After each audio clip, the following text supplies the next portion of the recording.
Hey folks, welcome back to the channel. Thanks for tuning in. Thanks for watching. We have a new update. It's new, but it's not new. Let me explain. It's not new because it's 2023.38.9. Now, if that sounds familiar to you, you'd be correct because the update before was 2023.38.6. And if you haven't seen that video, that brings a bunch of features. I did a full walkthrough. I'll put a link in the description right over here. You can take a look at that video. But in a nutshell, it brought you these things right here, which is, it says right here, 2023.38 brought you faster hazard lights after a crash, which we decided probably not a good idea to test it out. It brought multiplayer Vampire Survivors for the video game Vampire Survivors, location sharing, which is that little thing right up here, and windows during an update, they go up and down. And now this one, the .9, just brings minor fixes, and this is typical what Tesla does. It says this feature contains minor fixes and improvements, but they're lied.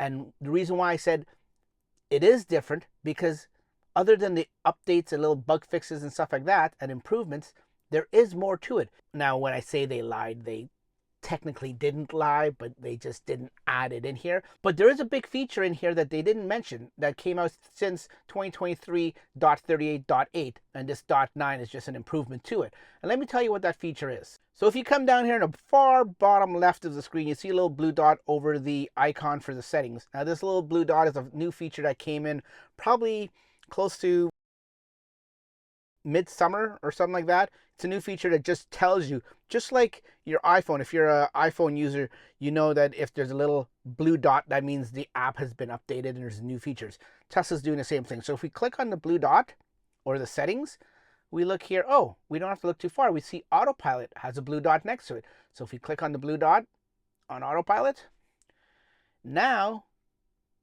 autopilot activation, this, and it says new right here. So I don't know why they wouldn't have put it in the features, in the description of the features.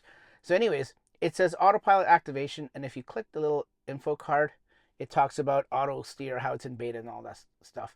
But it also says single pull auto steer beta will activate when the gear stalk is pulled down once while driving manually.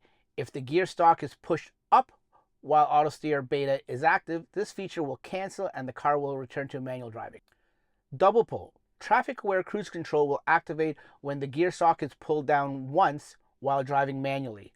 Auto steer beta will activate when the gear stalk will be pulled down twice while driving manually or while traffic aware cruise control is active. If the gear stalk is pushed up once while auto steer beta or traffic aware cruise control is active, both features will be canceled. So double pull right here, that is what it used to be.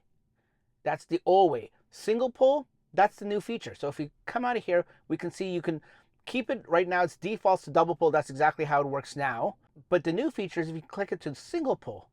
So now it's almost, we have to go for a test drive and see. But from what it sounds like, there is no single pull to just activate traffic aware cruise control like it just said in the description. So now if you just pull it down once, it'll go straight into autopilot. So I'm wondering where traffic aware cruise control is gone. So let's go for a quick drive and test it out. Okay, so we're on the road here and we're just coming up to a red light, so it's not going to be able to show anything. But while we're coming up, now it's green. While we're coming up, let's pull up the menu, go back to autopilot. Okay, we're on double pull.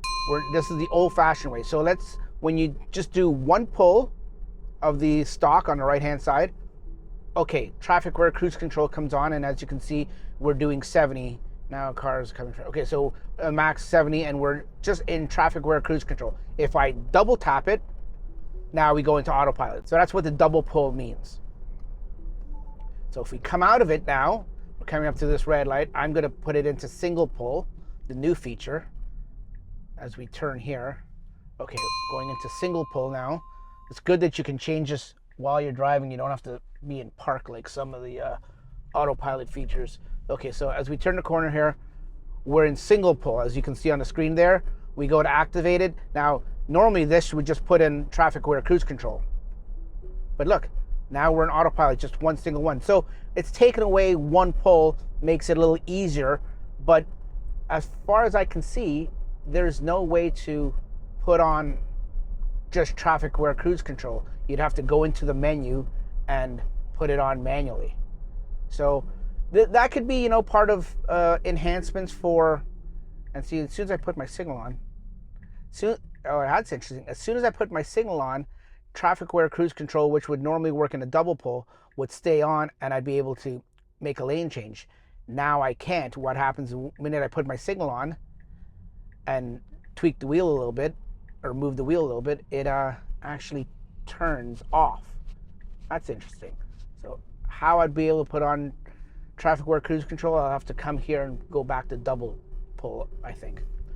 So like I said, I think this feature is trying to enhance FSD, and it's being brought down to all us regular autopilot users, but I'm not sure. Let me know down in the comments below if you know why, or why you think that they've made this feature, other than just, convenient ease of use and stuff like that, and trying to make it easier for us and more convenient.